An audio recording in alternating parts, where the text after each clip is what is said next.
Life is hard inside a shell. Seventh grade is not going well for Will Levine. Kids at school bully him because of his funny-looking chin. His science teacher finds out about the turtles he spent his summer collecting from the marsh behind school and orders him to release them back into the wild. And for his Bar Mitzvah community service project, he has to go to the hospital to visit RJ, an older boy struggling with an incurable disease. Unfortunately, Will hates hospitals. At first, the boys don't get along, but then RJ shares his bucket list with Will. Among the things he wants to do, ride a roller coaster, go to a concert and a school dance, swim in the ocean. To Will, happiness is hanging out in his room alone, preferably with his turtles.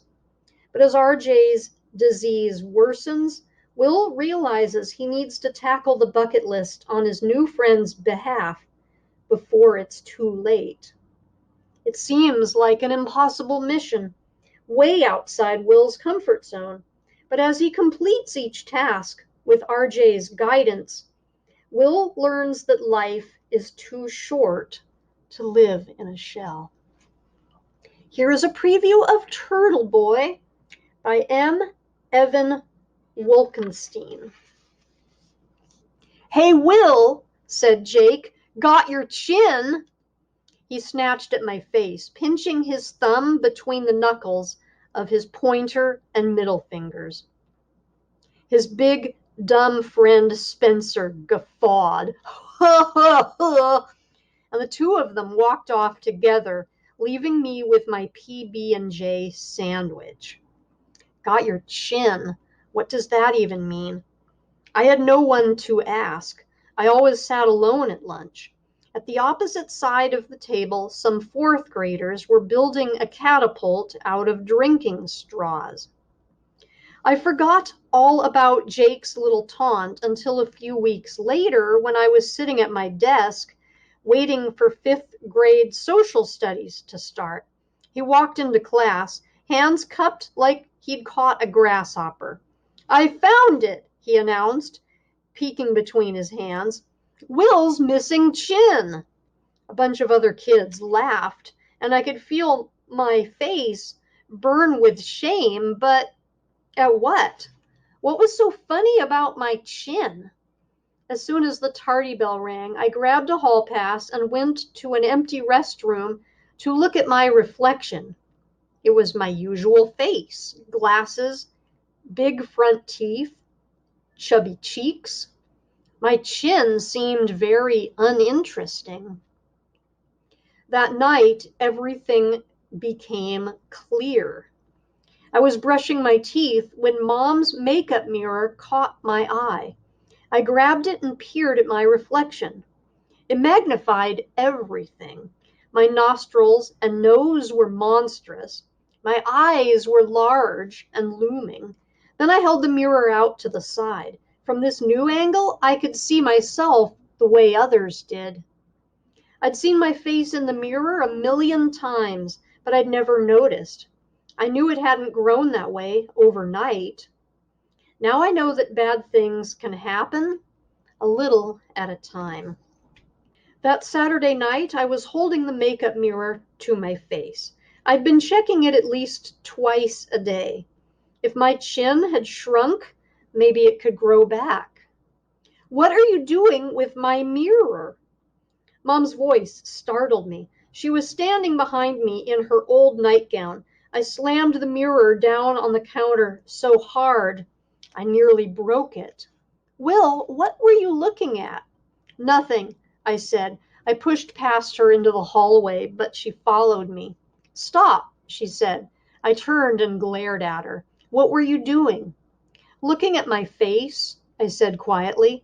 "Why? What's wrong with it?" she asked, coming closer. "Something's wrong with my chin," I said. "Look, see?" I turned my face to the side. "It looks weird." "Who told you that?" she demanded. "What idiot said there's something wrong with your face?" "A kid at school," I said reluctantly. I didn't want her to know I was getting teased. Will, don't you ever let anyone tell you how you look. She sounded angry, though I knew it wasn't directed at me. Except your mother, she went on, her voice softening. And I'm telling you, the only thing I see when I look at you is a handsome young man who looks a lot like his dad. Are there pictures of Dad without a beard? I asked. She shook her head. No, but I promise you, there was nothing wrong with his face. I loved his face.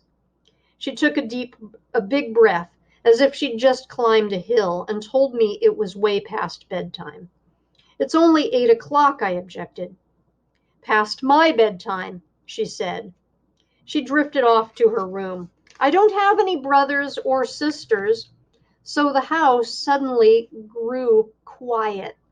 I went down the stairs to the living room, then to the kitchen and back up to the hall, reviewing each of the framed photographs. Dad and Mom on their honeymoon in Hawaii, Dad and Mom at the hospital after I was born, a grainy selfie of Dad and Mom and me with a blurry playground in the back.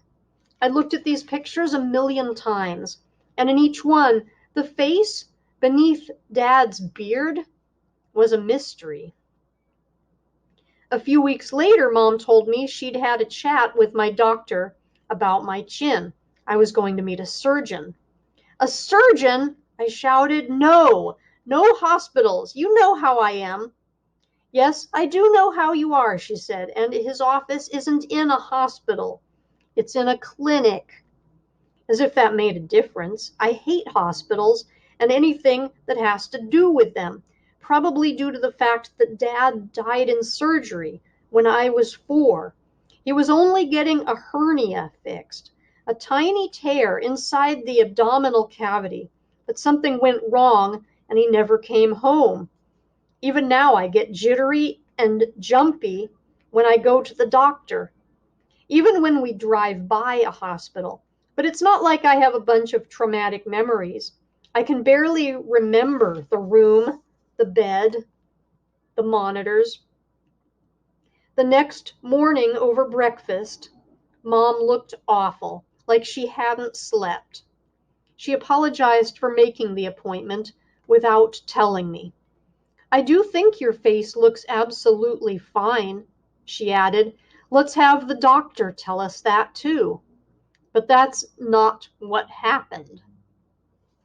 And this has been a preview of Turtle Boy.